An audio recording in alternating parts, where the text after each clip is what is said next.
I'm Bob, an average and common employee. I've been working as a salesman for a general trading company for 4 years now. While my peers are starting to achieve impressive results and getting promotions, I still haven't made any notable accomplishments. Given that I naturally don't stand out and neither my looks nor personality are particularly striking, I was perceived by those around me as the incompetent worker. Every month, my boss would reprimand me about not meeting my sales targets, and instead of being respected by my juniors, I just felt like they found me bothersome. Bob. Yes, sir. One day, out of the blue, I was called by the sales director, and with a heavy heart, I approached his office. Director, did you call for me? Picking up some documents, the director frowned. More gripes about my performance. I listened to the director with a heavy heart. Bob, it seems you didn't meet your sales quota again this month. Yes, I apologize. I'm not asking for an apology. Do you even have any motivation? I don't see any motivation at all in your daily work. Isn't it because you're doing a lousy job that sales aren't growing? No, I never intended. Your peers are now supervisors and managers, right? Don't you feel anything when you see your colleagues becoming top sales? Well, when the director starts his lectures, the office goes silent, and everyone gets absorbed in their own tasks, trying not to get involved. Being called into his office typically meant being reprimanded for over 30 minutes. All I could do was bow my head and apologize profusely. I want you to go on a sales trip to the neighboring state next month. If you can't secure even one contract, don't think of returning to this department. What?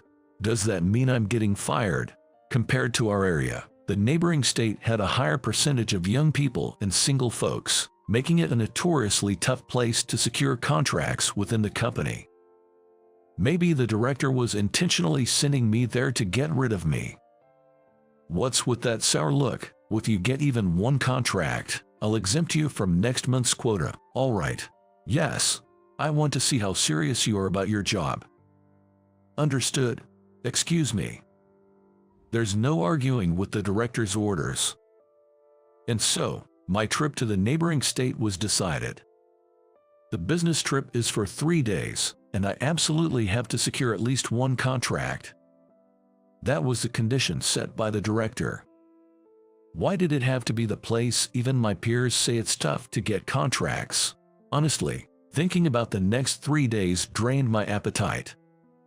I got off at the nearest station to the hotel I had booked and immediately started making my rounds in the residential areas surrounding the station. We're good. Not interested. I see. Excuse me. Even just after introducing myself through the doorbell, I get turned away with a clearly irritated voice. Quit bothering us. We don't accept salespeople here. Get out. Excuse me. After being turned down over a dozen times, already my heart was breaking. I mean, I don't mean to complain my company's product, but the penetration rate of water dispensers in general households is still low. I personally don't see the need for a water dispenser. Tap water is just fine. It's a tabletop water dispenser developed by our company that provides delicious natural water at a fixed rate every month. But I wonder if there's any demand outside of affluent or health-conscious households. Man, I'm beat. I arrived in the town in the afternoon, and before I knew it, dusk had settled. Wiping the sweat off my forehead, I took a seat on a park bench. As I stared blankly at the sky, I felt a wave of emptiness and was on the verge of tears. Suddenly, I felt a cold drop on my cheek. It was a sudden rain shower. Drops started to fall, and in a flash, it turned into a downpour. I quickly got up from the bench. Seriously, can't I catch a break? Tossing an empty plastic bottle into the trash bin near a vending machine, I left the park. I was on my way to check in at a hotel, heading towards the train station. As I passed by the riverbank, I glanced over and saw a woman, soaked to the bone, standing by the river's edge. Who would stand there without an umbrella in this heavy rain? Though I should have just moved on, something inside me stirred, and I approached the drenched woman, calling out, Are you all right? Being out here alone in this rain, you'll catch a cold." She turned around, startled. She was strikingly beautiful, with a well-composed face. I wondered if she was an office worker. Despite her soaked suit, our eyes met, and I felt my heart race. It wasn't just her captivating gaze, but the fact that she had been crying. Her moist eyes were red and swollen, and her complexion was very pale from being wet in the rain for so long. "I'm sorry. Please leave me alone. I want to be alone. It's dangerous here," I replied.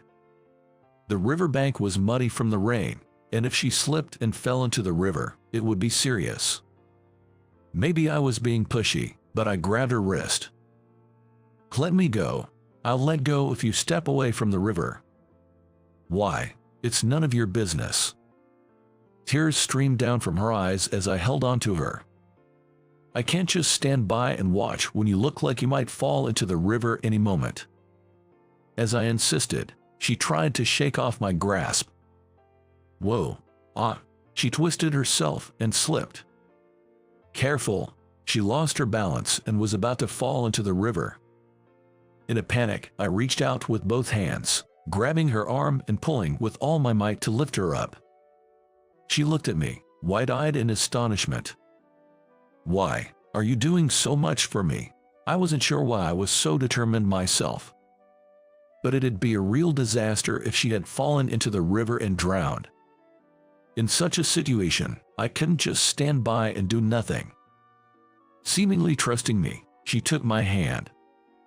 Later, she said, "As a thank you for helping me, would you like to have coffee at my apartment?" I found myself being led to her apartment. For a regular bachelor like me, this was the first time entering a woman's place. Feeling a bit nervous, I took off my shoes at the entrance, and she handed me a towel from her dresser. "Thank you." "You're welcome, don't worry." In the stillness of the apartment, a man and a woman, both wet, were alone wiping themselves down. She, appearing a bit restless, finished drying off first and began heating water in the kitchen. Glancing around the room, I noticed a photo frame on the dresser. From where I was, I couldn't see the faces clearly, but it was evident it was a picture of a man and a woman. Did she have a significant other? Well, considering how beautiful she is, it wouldn't be surprising. Feeling a tad disappointed, I sat at the dining table and waited for her to bring over a tray. "Here you go." "Ah, thank you." The woman sat down across from me. After sipping the freshly brewed coffee, I broached the topic. "Why were you staring at the river in the rain?" When I asked her directly, she shook her head slightly. "Whenever I'm sad, I've always been drawn to the water. Somehow, it calms me." "I get that, but please be careful. What if something had happened?" "It's okay. Ever since I lost him, there's been no spark left in my life." "I'm sorry, what?" With a sad smile, she picked up the photo frame to show me. "We are twins."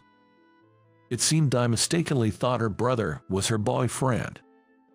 Looking closely at the picture, he indeed looked strikingly similar to her in appearance and atmosphere. "What happened to your brother?" "He died in a car accident 4 years ago, just when he had landed his dream job." Listening to her story, I learned her brother was my age. That's truly heartbreaking. We lost our parents at a young age, so we only had each other. I jumped from job to job, but I could push through any hardship for his sake. Regret was absent in her voice as she talked about the past. Upon closely observing her hand gripping her cup, I noticed rift patches and evident signs of wear and tear. Seeing where my gaze landed, she blushed and hid her hands. "I do a lot of manual labor, and my hands get rough easily. I'm embarrassed, so please don't look." It appeared she had jiggled multiple jobs, including office work and part-time jobs, to make ends meet. She had stopped working part-time after her brother's death, and she seemed a bit self-conscious about it. "You might not like looking at these battered hands." "Not at all. They're a testament to how hard you've worked for your family. It's impressive." "Thank you." I scratched my head in embarrassment at my uncharacteristically impassioned speech in response to her modesty. She responded with a gentle smile that left me flustered. I was dazzled by her beautiful smile, and now she asked me a question. "Sorry to ask you, but what brought you to the riverside?" "Right. I never mentioned it. My name's Bob. I'm a salesman for Gold Mountain Corp." "Oh, I see. Sorry, I didn't tell you my name earlier." After introducing myself, she shared her name as well. She went by Erica and was 2 years older than me. "I'm sorry for the inconvenience during your work time." Don't worry about it. Work is, well, work, you know. Actually, today I walked around this town's residential area all day and couldn't secure a single contract. I have 2 more days on this business trip, but honestly, I can't help but feel anxious. Then, Erica looked me straight in the eyes and said, "But Bob, I bet you'd handle any job with style, wouldn't you?" Excuse me. It was a genuine compliment from Erica, but I shook my head in denial. "That's giving me too much credit. I can't secure any contracts, and while my peers are getting promotions, I'm still just an ordinary employee." I didn't intend to whine about such pitiful things to a woman, but perhaps I let my guard down around the soothing presence of Erica, letting more slip out than I meant to. I was never cut out for sales. I don't have the guts, and I'm not as brilliant as my peers. I don't know when I will be fired from my job if my performance continues at this rate. "Bob." "Huh?" Seeing me bear my insecurities, Erica's voice grew more stern. She overlaid her palm on mine, gripping it with conviction as she spoke. "Where's the brave Bob who saved me from the river?" "Well, you saved me even though it might have been dangerous for you too, didn't you? I saw how hard you tried to help me, and that made me feel safe to trust you. That was just because I was desperate. I just couldn't leave you there." It's the same with your work, isn't it? With people can feel your kindness and sincerity, things will surely go well. Erica's palm was warm, reminding me of the human warmth I had long forgotten. I never really thought about being earnest or passionate about my work since joining the company. After struggling with job hunting, I joined Gold Mountain Corp. Out of compromise, and I can't deny that I was insincere about a job I didn't want. My peers, on the other hand, were recognized for their motivation and personality from the start. They were favored by the department head. While I was somewhat skeptical of grunt work of salesmen, they were so enthusiastic about their work that they took the initiative to go out on field trips and did not return home until they got a contract. But sales isn't so simple that results come just by trying hard. Erica, without blaming me for making excuses, replied in a soothing voice.